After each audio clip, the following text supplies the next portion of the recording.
Ever feel like your to-do list just like has a life of its own? Oh, totally. It's like it multiplies overnight. Right. So that's why we're diving into Conquering Procrastination by Rae A. Stonehouse. Such a good one. I actually recommend this book to like almost all my clients who struggle with procrastination. It's not just another book full of like, just do it tips, is it? No, not at all. Stonehouse really gets into the nitty-gritty of why we procrastinate, the psychology behind it. Which I appreciate because Yeah. for me, it's rarely as simple as just needing to like try harder. Exactly. And Stonehouse dives into those 3 core drivers of procrastination: fear of failure, perfectionism, and just plain lack of motivation. Okay, but fear of failure, I feel like that one gets me every time. It's so common, though. It's that whole, what if I put in all this effort and it's not good enough? Ugh, yes. Or like, what if I actually try and I fail? Then what? Right. It can feel safer to just not try at all. Yeah. Which is where that procrastination kicks in. And perfectionism. Oh, that's me to a T. Always striving for that unattainable ideal. That perfectionism trap can be so sneaky because on the surface, it seems like, oh, I just want things to be good, but really, it can be a way of masking a fear of putting yourself out there. Totally. Like it's easier to just keep tweaking and refining and never actually finishing anything. Exactly. And then there's that lack of motivation. Sometimes you're just like, meh, I'd rather watch kink try. More like scroll through social media, but yeah, I feel that. Okay, so we've got these drivers figured out, but how do we actually stop the cycle? Stonehouse talks about self-reflection, right? Exactly. Chapter 2 is where things get really interesting because Stonehouse introduces this idea of keeping a procrastination journal. Okay, so journaling. I'll be honest, I thought that was like a little too woo-woo for me at first. I get it. I used to think the same thing, but trust me on this. Stonehouse has this way of making it really practical. Okay, I'm intrigued. So how does this whole procrastination journal thing actually work? So Stonehouse suggests paying close attention to your inner dialogue when you're avoiding a task. You know that little voice in your head? Oh, you mean the one that's like just one more episode? Exactly. That's the one. Write down those thoughts no matter how silly or irrational they seem. So basically become best friends with our inner procrastinators. In a way, yes, because once you understand those thought patterns, you can start to challenge them. It's like shining a light on those sneaky little thought traps, right? Exactly. And that's when you can start to replace them with more empowering thoughts. Okay, so less, I'm never going to finish this, No. and more, I can totally tackle this one step at a time. You got it. It's all about shifting those thought patterns, which then paves the way for actually, getting things done. Right, which is what this whole deep dive is about, right? And speaking of getting things done, Stonehouse dives into some pretty awesome strategies in chapters 3 and 4. It's like a masterclass in productivity hacks, but tailored specifically for us chronic procrastinators. Totally. Stonehouse really emphasizes the importance of setting clear, actionable goals, but they have this really interesting take on it. Okay, I'm all ears. How do they suggest we approach goal setting? Well, they're all about the SMART goals method, which, specific, measurable, achievable, relevant, time-bound.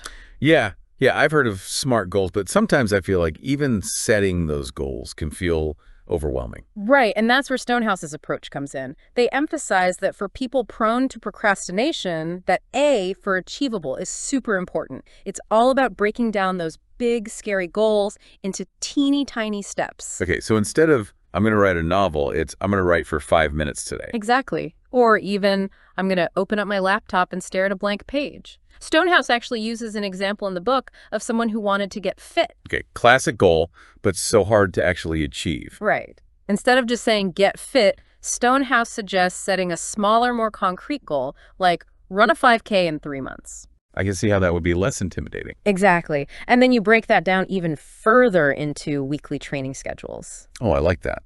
So it's like tricking your brain into making progress without triggering that whole, oh my God, this is too much feeling. Exactly. But Stonehouse also cautions against being too rigid with timelines. Life happens, right? Yeah, tell me about it. I'm the queen of planning the perfect schedule and then having it all fall apart. Right. And then we beat ourselves up for not sticking to it, which can lead to, you guessed it, more procrastination. It's a vicious cycle. So how do we find that balance between having a plan but also being flexible? Well, Stonehouse talks about the importance of prioritizing using the Eisenhower matrix. Have you heard of that one? Oh yeah, the whole urgent important matrix thing, right? Exactly. Stonehouse suggests using it to categorize your tasks so you can see where to focus your energy first. Okay, so urgent and important stuff obviously goes at the top of the list, but what about those tasks that are important but not urgent, like working on a personal project or something? Stonehouse says those are the ones that often get pushed aside because they don't have that immediate deadline pressure. True. They always seem less important, even if they're not. Exactly.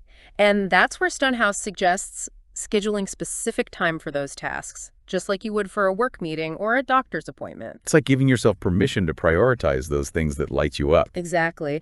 And then, of course, there are the tasks that are neither urgent nor important. Oh yeah, those are the ones that I'm really good at procrastinating on. Right. Stonehouse's advice, delegate or eliminate. If it's not moving the needle on your goals, it's okay to let it go. I love that.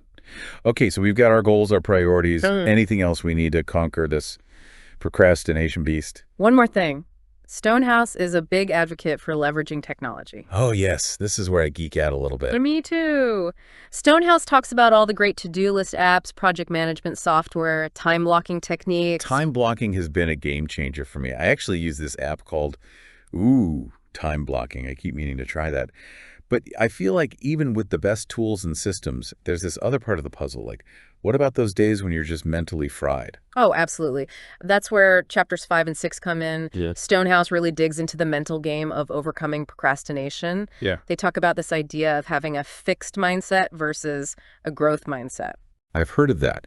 So like a fixed mindset would be, I'm just bad at deadlines. And a growth mindset is, okay, how can I get better at managing my time? Exactly. Stonehouse says people with that fixed mindset, they tend to see challenges as threats, while people with a growth mindset see those challenges as opportunities. Makes sense. So how do we cultivate that more growth mindset, especially when it comes to procrastination? Stonehouse has a whole bunch of exercises and tips, but one thing that really resonated with me was this idea of focusing on the process, not just the outcome. So, like, instead of obsessing over whether or not a project is perfect, you celebrate the small wins along the way. I love that. So like even just finishing a draft, that's a win, even if it's not ready to share with the world yet. Exactly. And Stonehouse also talks about the importance of having a support system. Oh, that's huge. Feeling like you're not alone in this struggle. But like, how do you actually find those people who get it? Well, they talk about the power of accountability partners. Someone to cheer you on and like gently nudge you when you're slacking? Exactly. Stonehouse even suggests joining a support group. Find your people, share experiences, hold each other accountable. Especially for us freelancers, right? It can be so isolating working from home all the time. It's like we need that extra layer of support. Totally. Actually, Stonehouse talks about this online support group for freelance graphic designers. Wait, seriously, that's perfect. We have to link to that in the show notes. Definitely. Okay, so we've covered a lot of ground. We've talked about the psychology of procrastination, goal setting, time management. And the importance of self-care, right? Because we can't be productive if we're running on fumes. Exactly. Stonehouse dedicates a whole chapter to self-care. And guess what? It's not just about bubble baths and face masks, although those are great too. Huh. So what does Stonehouse consider self-care? Well, all the basics. Prioritizing sleep, eating well, moving your body. Those are always a work in progress for me. Me too.